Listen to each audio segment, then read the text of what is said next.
जोशीमठ पर गरमाई सियासत। फरवरी में जोशीमठ आएंगे राहुल गांधी। यात्रा का 130वां दिन जोशीमठ आपदा को समर्पित।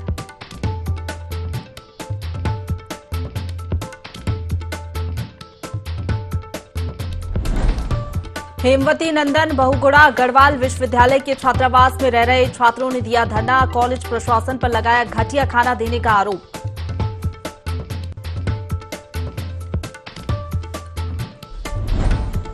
जसपुर पुलिस ने प्रतिबंधित नशीली दवाई बेचने वाले एक आरोपी को किया गिरफ्तार। 500 प्रतिबंधित दवा बरामद।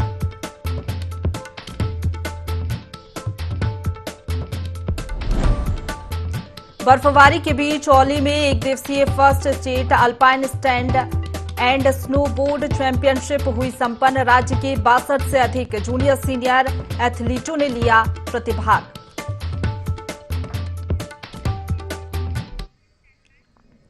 नमस्कार, देवभूमि लाइव देख रहे हैं आप। आपके साथ मैं हूं प्रशंसा। बुलेटिन की शुरुआत करेंगे खबरों से, जहां पूर्व विधायक संगठन के पदाधिकारियों ने उत्तराखंड प्रदेश से जुड़े कई ज्वलंत मुद्दों पर अपनी 15 सूत्रीय सुझावों के साथ मुख्यमंत्री पुष्कर सिंह धामी से मुलाकात की, जिसके बाद पूर्व विधायक संगठन ने प्रेस कॉन्फ्रेंस के जरिए तमाम मुद्दों पर बातचीत की। बता दें कि पूर्व विधायक संगठन के अध्यक्ष लाखीराम जोशी ने मीडिया को बताया कि संगठन के मुहाने पर रिटायर होने के बाद दोबारा नियुक्त होने वाले अधिकारी निशाने पर हैं। वहीं कहा कि आउटसोर्स के माध्यम से हो रही भर्तियों पर भी प्रतिबंध लगना चाहिए। उत्तराखंड में विस्थापन नीति के तहत ही लोगों को बसाया जाए।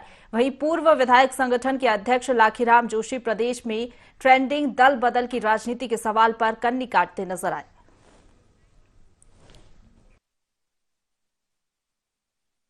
सुझाव मुख्य रूप से 15 सुझाव हमने संकलित किए हैं। जो सुझाव तो बहुत ज़्यादा आए थे, लेकिन जो संकलित किया हमने 15 सुझाव संकलित किए हैं।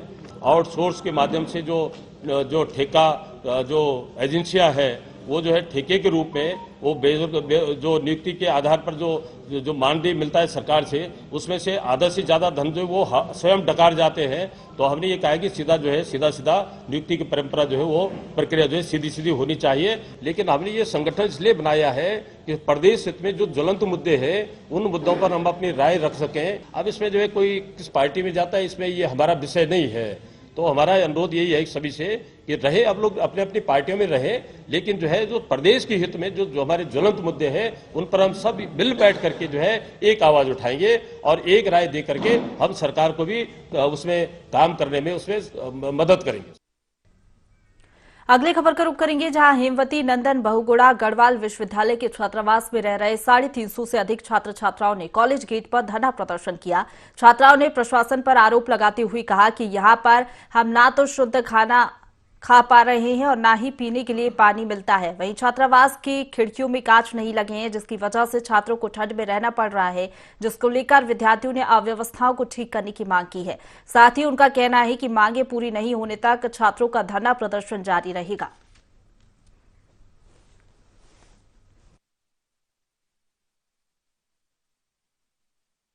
जब मैंने कंप्लेन किया हॉस्टल के विंडो के ग्लास के बारे में, पानी के बारे में, हॉस्टल के स्वच्छता के बारे में, तो मुझे एक एप्लीकेशन दे दी गई कि आप हॉस्टल से बाहर चले जाओ। मुझे बार बार धमकी दी गई, मुझे टॉर्चर किया गया। इसके लिए मेरा मेडिकल रिपोर्ट भी है और मेरे रूम से जो है 500 रुपया का पेनल्टी भी लिया गया और मुझे बार बार धमकी दिया जाता है, मेंटली टॉर्चर किया जाता है कि तुम हॉस्टल से बाहर चले। हम लोग मेस में गए थे विद वार्डन टीम्स और वहाँ पे हमने जो कारीगर हैं उनसे बात की। उनका कारीगर एक कल ही लौटा है अपने गांव से, तो उन्होंने हमको एश्योर किया, मैनेजमेंट ने भी एश्योर किया कि हम इनको आज से जो बेहतर खाना है वो देने की कोशिश करेंगे। रही बात जब हमारे यहाँ पर खिड़कियों के शीशे टूटे हुए हैं तो उनके लिए हमने शीशे ला रखे हैं। जो लगाने वाला है उसका ये कहना है कि आजकल जो हम लगा रहे हैं तो वो चिपक नहीं रहे हैं, वो दिक्कत आ रही है, इसलिए उस काम में थोड़ा सा लेट लतीफ़ी हो रही है। बजट अब की बार ये हुआ है कि हमारी सारी फीस ऑनलाइन विश्वविद्यालय में जमा हुई है। विश्वविद्यालय से जब तक हमको हॉस्टल का पैसा नहीं मिलता है तब तक हम हॉस्टल में उस पैसे को खर्च कैसे करेंगे, आप बताइए। जल्दी ही हम इस पर एक मीटिंग कॉल करेंगे और उस मीटिंग में आपके सारे जितने भी जो हैं समस्याएं हैं उन समस्याओं का निराकरण करने का प्रयास करें। आगे बढ़ेंगे। उधम सिंह नगर के जसपुर में पुलिस को बड़ी सफलता हाथ लगी है। बता दें, पुलिस ने गश्त के दौरान कुछ लोगों को प्रतिबंधित दवाइयां बेचते हुए गिरफ्तार किया है।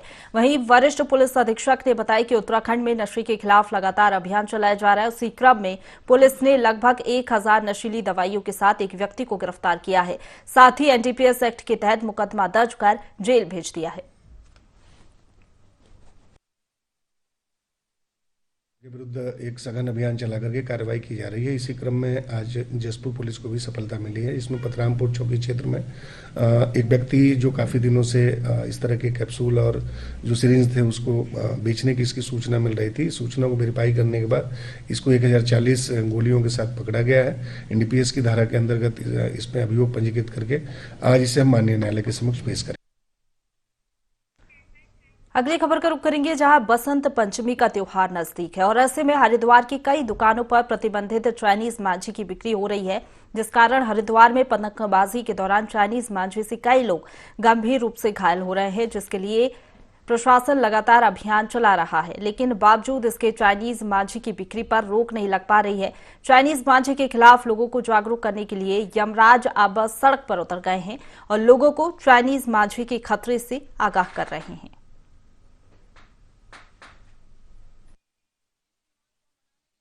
थोड़ा सा खेलने के लिए बाहर गया था और डोर के पैर फंसने से उसका पैर कट गया।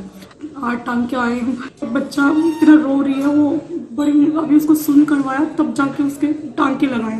जो चाइना का माजा है वो सबके गले काट रहा है, सबकी नाकें काट रहा है और इसी के उसमें अभियान चलाया गया। जो चाइना से बना माजा है वो सबको नुकसान दे रहा है। लोगों के गले भी काट दिए हैं, अहमदाबाद में भी गले काटे हैं और हरिद्वार में भी गले काटे हैं और मेरठ के अंदर भी गले काटे हैं चाइना के माजे ने। जहाँ भी इससे पतंग उड़ाई जा रही है वहाँ उससे नुकसान हो रहा है। मैंने निर्देशित किया है कि इसमें छापेमारी कार्रवाई करें और जो भी इसमें लिप्त पाया जाता है, जिसके यहाँ भी मिलता है, उसके विरुद्ध नियमानुसार आवश्यक कार्रवाई करें। 3 जो होलसेलर थे इनके पतंग की दुकानों के और जो माजा बेचते हैं उनके यहाँ छापेमारी कार्रवाई की गई थी। लोग अपने यहाँ न रख करके किसी दूसरे के घरों में छिपा दे रहे हैं, तो उसमें भी छापेमारी कार्रवाई की जाएगी और उसमें जो भी नियम कानून उसके सुसंगत धाराओं में इनके विरुद्ध। आगे बढ़ेंगे। औली में एक दिवसीय first state alpine skiing and snowboard championship आयोजित हुई। स्कीइंग एंड स्नोबोर्ड एसोसिएशन की ओर से Nanda Devi international ski slope पर यह इवेंट हुआ है। इस मौके पर स्की एसोसिएशन चमोली के अध्यक्ष विवेक पवार ने बताया कि प्रतियोगिता में राज्य के 62 से अधिक जूनियर और सीनियर एथलीट्स ने हिस्सा लिया। आगामी नेशनल विंटर गेम्स 2023 और गुलमर्ग खेलो इंडिया विंटर गेम्स के लिए उत्तराखंड की टीम का चयन भी इस इवेंट के पदक विजेता खिलाड़ियों में से ही किया जाएगा।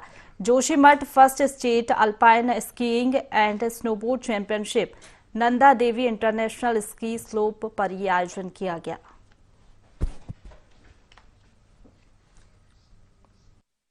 हो रहा है जो गुलमर्ग कश्मीर में खेलो इंडिया और नेशनल होने वाला है उसके लिए। तो यहाँ पे सारे जो खिलाड़ी स्कीयर हैं वो आए हुए हैं अपना ट्रायल देने के लिए और सब खुश हैं बर्फ आने से और अपकमिंग गेम्स के लिए सारे अपनी तैयारी कर रहे हैं। खेल के लिए जो ये टीम का सिलेक्शन हो रहा है यहाँ पे उत्तराखंड इसकी टीम का, तो ये अभी आने वाले जो कश्मीर में जो नेशनल गेम होने हैं और उसके बाद हिमाचल में जो स्पीति में होने हैं और उसके बाद फरवरी में हमारे यहाँ पर औली में होने हैं, तो उसकी ये तैयारियां चल रही है। उसके लिए टीम का सिलेक्शन है बच्चों का। हालांकि बर्फ 20 तारीख को पड़ी और उसके बाद हमारे पास बहुत ही कम टाइम मिला। अभी खेलो इंडिया गुलमर्ग में होना है और उसके बाद फरवरी में यहाँ पे औली में नेशनल गेम्स है, तो हमें उसकी तैयारी भी करनी है।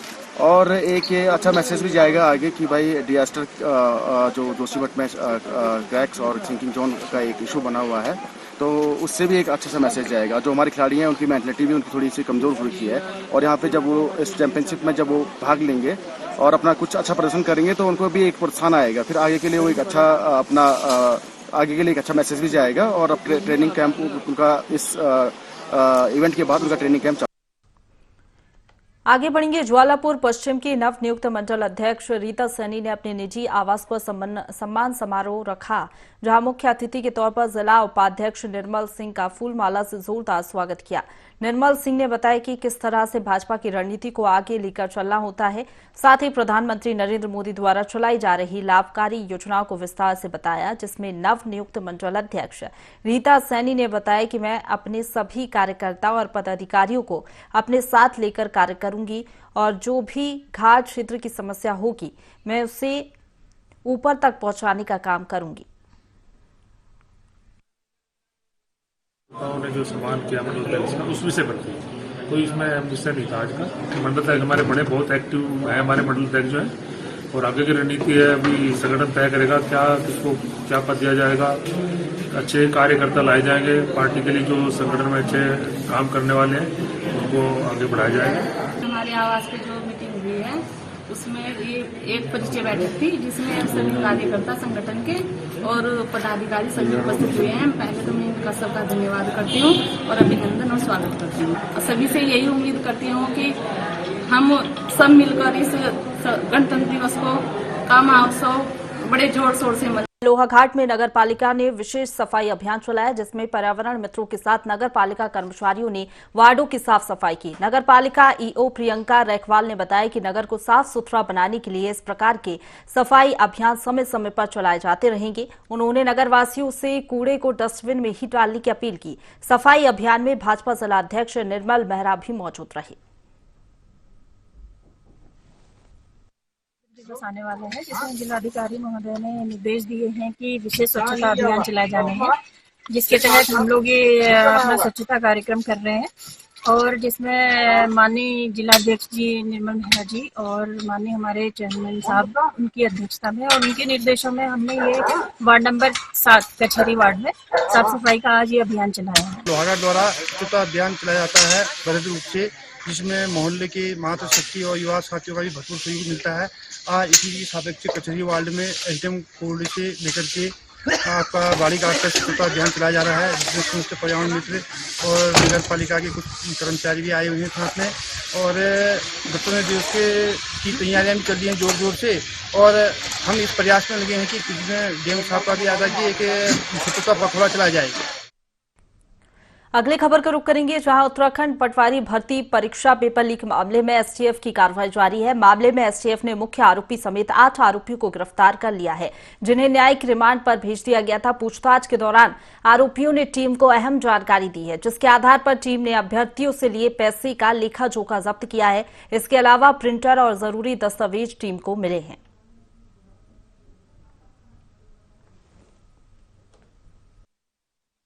8 लोग गिरफ्तार हो चुके थे, जिसमें 7 लोग पे गैंगस्टर एक्ट भी लग गया, जो कोतवाली से जिसकी इन्वेस्टिगेशन की जा रही है। चूंकि महत्वपूर्ण प्रकरण था, इसमें साक्ष्यों के आधार पर ही सारी इन्वेस्टिगेशन आगे बढ़नी थी। टीम ने जो पूछताछ के बाद एक नया घटनास्थल जहां पर नकल की गई थी वो द्वारका दिल्ली का भी पता किया है, जहां पर पीसीआर के दौरान टीम लेकर गई थी और वहां पर पूरे घटना का पता चला कि इस सेंटर पर भी प्रश्न पत्रों को लिख करके पढ़ा गया था। प्रश्न पत्रों को प्रिंटर से किया गया था। वो प्रिंटर भी जिस साथ से खरीदा गया था रानीपुर मोड़ के एक शॉप से, वहां से भी हमें अभी 2 लोगों के प्रिंटर खरीदना और उनके समस्त जो भी दस्तावेज थे वो मिल गए। साथ ही साथ फुटेज भी मिल गई, जिसमें सभी व्यक्ति वहां पर षड्यंत्र में शामिल थे। अन्य लोग भी इसमें जो आए हैं प्रकाश में, उनकी गिरफ्तारी हो पाएगी। अभी वर्तमान में 2 लोग को इसमें गिरफ्तार किया गया। गणतंत्र दिवस के मौके पर शासन प्रशासन की तैयारियां लगभग पूरी हो गई हैं। प्रशासन ने ट्रैफिक व्यवस्था को लेकर कड़े इंतजाम किए हैं। इस दौरान एसपी ट्रैफिक अक्षय कोंडे ने बताया कि 26 जनवरी को देखते हुए मसूरी जाने वाले पर्यटकों को शहर के अंदर आने की वजह जीएमएस रोड बाईपास से मसूरी के लिए रवाना किया जाएगा। साथ ही उन्होंने कहा कि गणतंत्र दिवस के मौके पर देहरादून में कई मैराथन भी होने जा रही है, जिसे देखते हुए शहर भर में ट्रैफिक रूट चेंज किया गया है।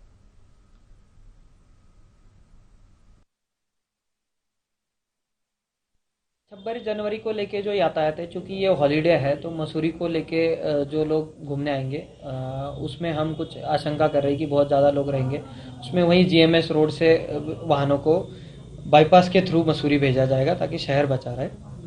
दूसरा, बहुत सारे मैराथन इवेंट्स 26 जनवरी की सुबह में प्लान किए गए। हर एक मैराथन इवेंट और रूट की हमने मैपिंग कर रखी है और जगह जगह पे वैसे ड्यूटी आज लगाई जाएगी। जो स्टेट लेवल हमारा प्रोग्राम होगा वो भव्य दिव्य होगा और वो परेड ग्राउंड में होगा। तो परेड ग्राउंड के चारों ओर ये 0 जोन रहेगा। पार्किंग की व्यवस्था रेंजर ग्राउंड हो गया, देन सर्वे चौक पे जितने भी मैरिज हॉल से और मंगला स्कूल है उसमें पार्किंग की व्यवस्था की गई है।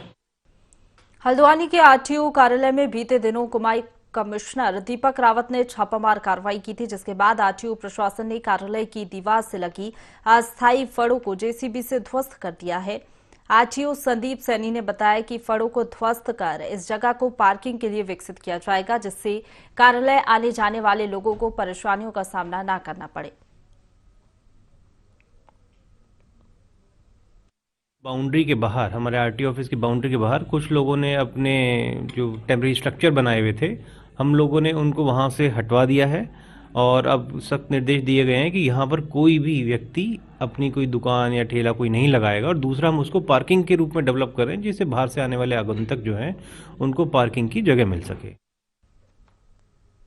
राजकीय इंटर कॉलेज पौड़ी में परीक्षा पर चर्चा कार्यक्रम के तहत विकासखंड स्तर पर चित्रकला प्रतियोगिता का आयोजन किया गया, जिसमें बतौर मुख्य अतिथि विधायक राजकुमार पौड़ी और भाजपा जिलाध्यक्ष सुषमा रावत मौजूद रही। इस दौरान विद्यालय के प्राचार्य विमल चंद्र बहुगुणा और खंड शिक्षा अधिकारी सावेद आलम ने जानकारी देते हुए बताया कि इस प्रतियोगिता में विभिन्न स्कूलों के 9 से 12वीं तक की 40 बच्चों ने प्रतिभाग किया है। वहीं प्रथम, द्वितीय और तृतीय स्थान प्राप्त बच्चों को पुरस्कृत किया गया।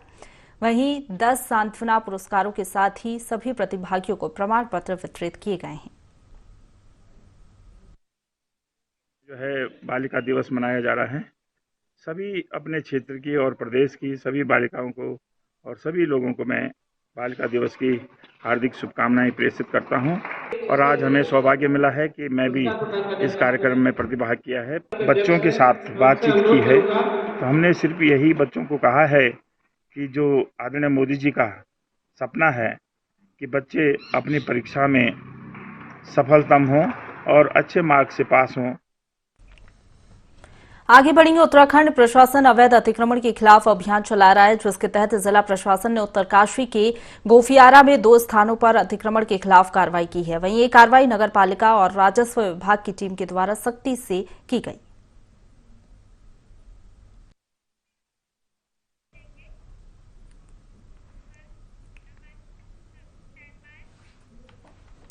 अगली खबर का रुख करेंगे, जहां जसपुर कोतवाली क्षेत्र में नाबालिग बच्ची से दुष्कर्म करने का मामला सामने आया है, जहां पड़ोस में रहने वाली एक महिला के यहां बच्ची का आना जाना था।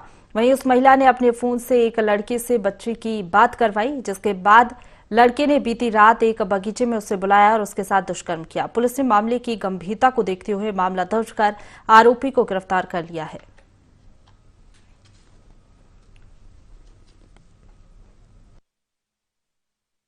जसपुर के अंतर्गत नाबालिग पीड़िता की माताजी ने एक तहरीर दी थी कि उनके पड़ोस में ही रहने वाली एक महिला, जिनके वहाँ इनकी बेटी का आना जाना था, उस महिला ने बहला फुसला करके किसी एक लड़के से अपनी मोबाइल से लगातार वार्ता करा करके संपर्क कराया और कल उनके परिवार के लोगों को मारने की धमकी दे करके और उस लड़के ने रात को घर से बाहर बुलाया। नाबालिग पीड़िता को ले जा करके उसके साथ उस व्यक्ति के द्वारा दुष्कर्म किया गया।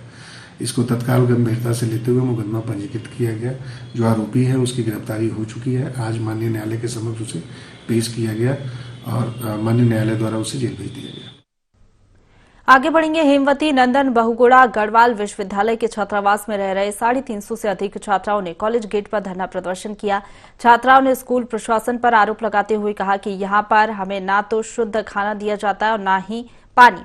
साथ ही छात्रावास की खिड़कियों में कांच नहीं लगे हैं, जिसकी वजह से छात्रों को ठंड में रहना पड़ रहा है, जिसको लेकर छात्राएं कॉलेज गेट पर अव्यवस्थाओं को ठीक करने की मांग कर रही हैं।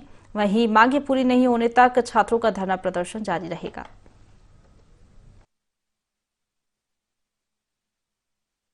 मैंने कंप्लेन किया हॉस्टल के विंडो के ग्लास के बारे में, पानी के बारे में, हॉस्टल के स्वच्छता के बारे में, तो मुझे एक एप्लीकेशन दे दी गई कि आप हॉस्टल से बाहर चले जाओ। मुझे बार बार धमकी दी गई, मुझे टॉर्चर किया गया। इसके लिए मेरा मेडिकल रिपोर्ट भी है और मैंने मेरे रूम से जो है 500 रुपया का पेनल्टी भी लिया गया और मुझे बार बार धमकी दिया जाता है, मेंटली टॉर्चर किया जाता है कि तुम हॉस्टल से बाहर चले। हम लोग मेस में गए थे विद वार्डन टीम्स और वहाँ पे हमने जो कारीगर हैं उनसे बात की। उनका कारीगर एक कल ही लौटा है अपने गांव से, तो उन्होंने हमको एश्योर किया, मैनेजमेंट ने भी एश्योर किया कि हम इनको आज से जो बेहतर खाना है वो देने की कोशिश करेंगे। रही बात जब हमारे यहाँ पर खिड़कियों के शीशे टूटे हुए हैं तो उनके लिए हमने शीशे ला रखे हैं।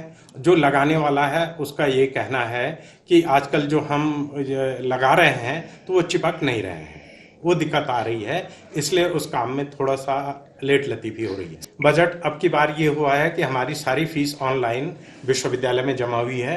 विश्वविद्यालय से जब तक हमको हॉस्टल का पैसा नहीं मिलता है तब तक हम हॉस्टल में उस पैसे को खर्च कैसे करेंगे आप बताइए। जल्दी ही हम इस पे एक मीटिंग कॉल करेंगे और उस मीटिंग में आपके सारे जितने भी जो हैं समस्याएं हैं उन समस्याओं का निराकरण करने का प्रयास करेंगे। आगे बढ़ेंगे। पांडुकेश्वर के योग बद्री मंदिर में परंपरा अनुसार भगवान उद्धव कुबेर को भोग अर्पित किया जाता है और गाडू घड़ा का पूजन किया जाता है। भगवान बद्रीनाथ के पवित्र गाडू घड़ा के पांडुकेश्वर पहुंचने पर ग्रामीणों ने स्वागत किया, जिसके बाद पवित्र गाडू घड़ा नरेंद्र नगर टेहरी राज दरबार के लिए रवाना हुआ, जहां बसंत पंचमी के दिन भगवान बद्री विशाल जी के कपाट खुलने की तिथि तय होगी।